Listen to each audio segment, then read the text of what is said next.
Love of God above all things. Moses talked about the love of God in Deuteronomy. Jesus speaks about the love of God in the gospel. A continuity between the Old Testament and the New Testament. Showing that God's abiding relationship with us human beings is constant. We may be inconstant, we may be inconsistent, but his relationship with us is constant. And that relationship is defined by love. The greatest form of relationship is the relationship of love.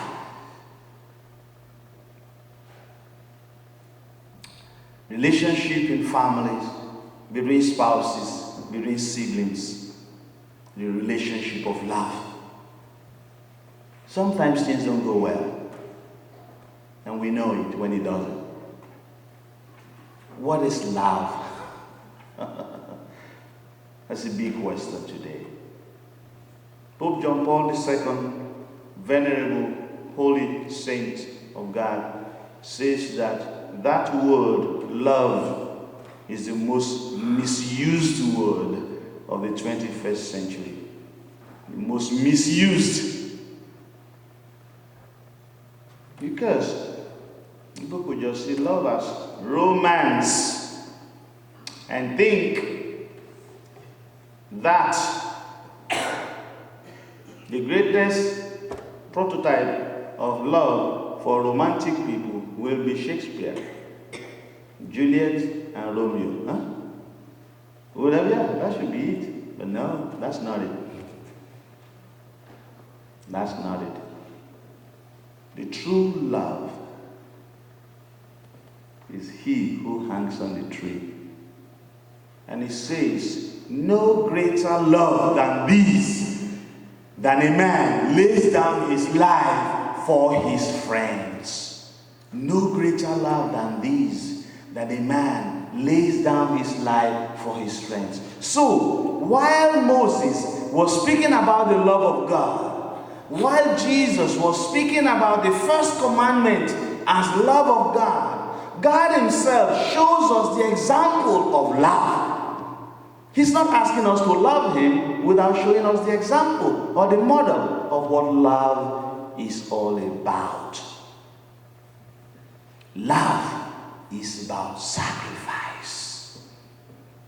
Love is not in words. Of course, a man or a woman may decide maybe to go on a date and they tell themselves how pleasant it is to be with each other. Until maybe someone is in the hospital and needs the other to care. Then it's like, I can't do this anymore. Okay. Is that not the test of love? That's the test of love. That's to know whether the words and the conduct can come together in harmony.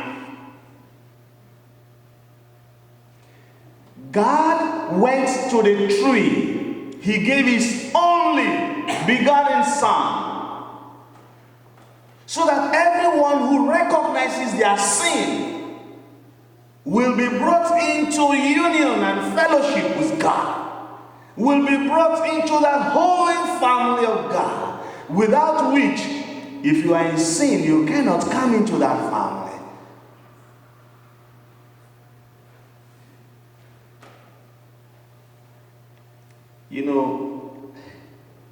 Just sometime I had a lady come into confession and she says, Father, I feel some kind of anger, not, sadness in my heart. And I say, why? And she says, because I make a lot of cookies and give to my son. He doesn't take them to the office. I bake a lot of cookies my son does not appreciate it. Looks like he doesn't love me. So she's going on, and I said, wow. So I sunk in my chair and I thought about it. And I said, the way you feel is the way God feels, because he bakes a lot of cookies for us and we do not ask to receive them. Wow. Really? Yeah. The same thing that happens, because God offers himself. Once he offered himself on the cross, he gave his body and blood to be received. Is that not cookies? It's some kind of cookies. Check it out. Assuming every damn day, every day in this same space, cookies are being shared with some reasonable coffee. Every day at 7:15 in the morning, how many people will show up? 7:15 in the morning, and the announcement goes, and there's a signpost. At 1923 Fillmore Street, cookies and coffee, C&C. At 7:15 in the morning. How many of you will be here? How many more people do you think will be here?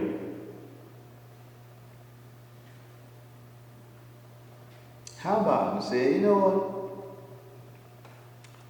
Jesus himself allowed himself to be the sacrifice paid once and for all for sin. And he says, accept me. Accept this gift I am giving to you. The gift of myself. When people love, they exchange their personalities. They take, I take you. When it comes to the marriage, I take you to be my husband. I take you to be my wife. I take you, I give you my life. I give you myself. You give in self-giving. Jesus gives himself on the cross to us. And he says, the exchange is this. You don't have to continue being frustrated about your life. Give it to me on the cross. You don't have to be attaching yourself to your sins of your past. Give it to me. You don't have to continue holding on to the sadness and the regrets of your past. Give it to me. You don't have to hold on to the temporary anger against your neighbor, against your family, those who have not loved you enough, or be jealous of your friends and having this or having that. Give it to me. He came 2,000 years ago to do that. Unfortunately, some of us are still holding on to these. We're holding on to it tenaciously. He says, give it to me. I'm going to make cookies of it. I'm going to make my own body and my blood from it. Because that's the sacrifice that my Father will accept. I unite it with my own sacrifice on the cross for you to be free. But in having this wonderful exchange, you must bring yours. Because we must match ourselves. Match it. I bring myself totally. You must bring yours.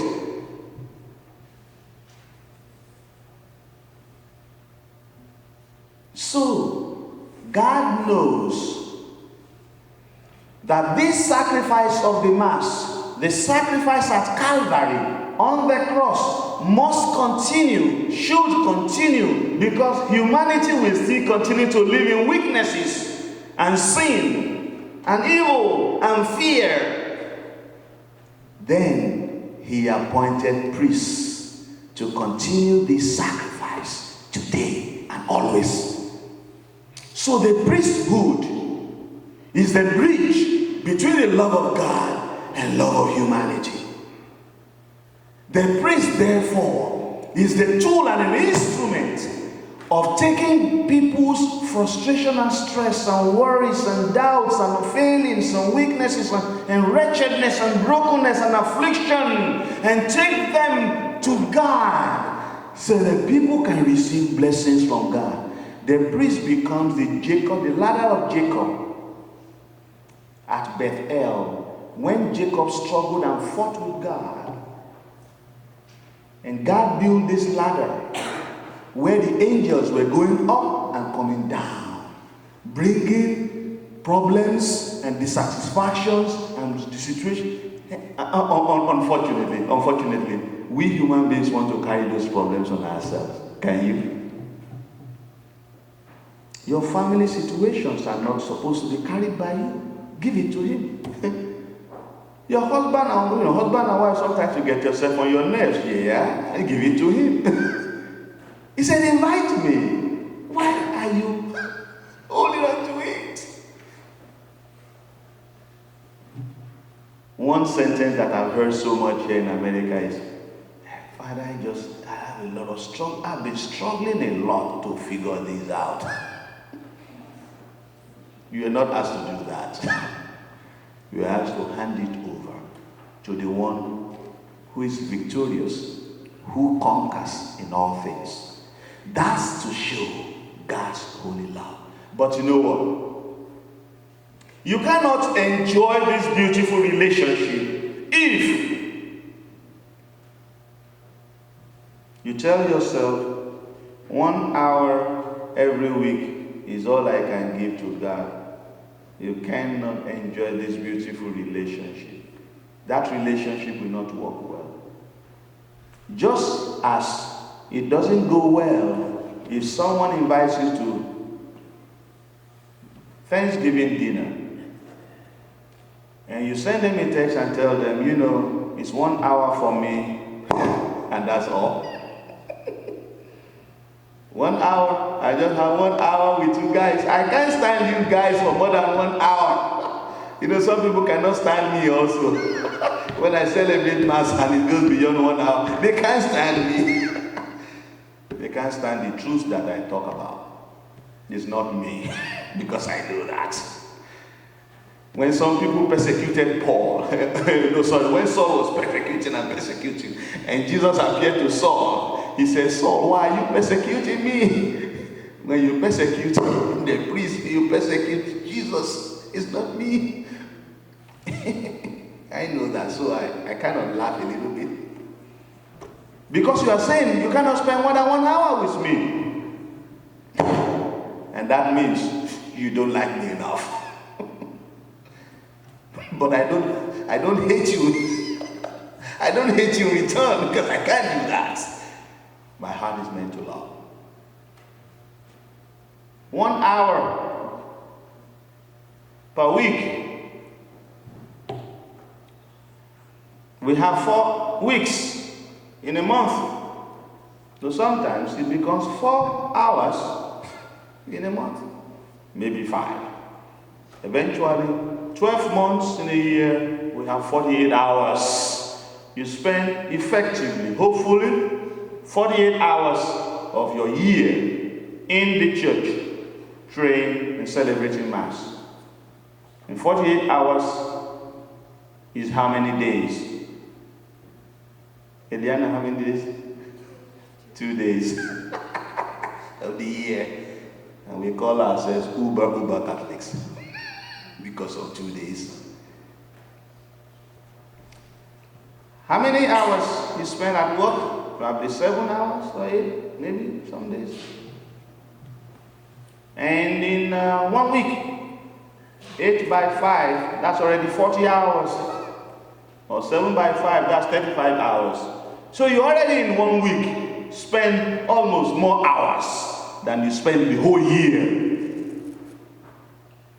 worshiping and praising God. Love of God is number one. Love of neighbor is number two. And if love of God is 2 days in a year, and 365 days is love of self or love of my own business, is that really Uber Catholics? No. Let's straighten this out. Check out more time. Seek more time to be with the Lord. Seek more time to pray. Seek more time to receive the cookies of life that the Lord gives. And that one is the true body and blood of the Son of God, which He shares for us every day. I mean it, every day. And it's so beautiful in America that if you look one mile, half a mile, half a block, there are churches which can fit into our schedules. I tell you, they are. Take advantage of it. The Lord offers Himself completely. Do not offer Him half or 2% of yourself. He gives 100%. Between husband and wife, if you think you can give 50% to your wife, where is the remaining 50%? To whom are you giving that? If you give a husband gives 50% of himself to his wife, so where's the remaining? Love is total. Total, 100%. If a priest does not give 100% to the church, where is he giving the remaining? Give of yourself totally. When you do, you receive total recompense, total reward. Why many people are not happy is because they do not give of themselves generously in sacrifice. The more you give, the more you are joyful. The more you give, the more selfless you are, and asking for nothing in return, the more you feel free. The freedom of the children of God.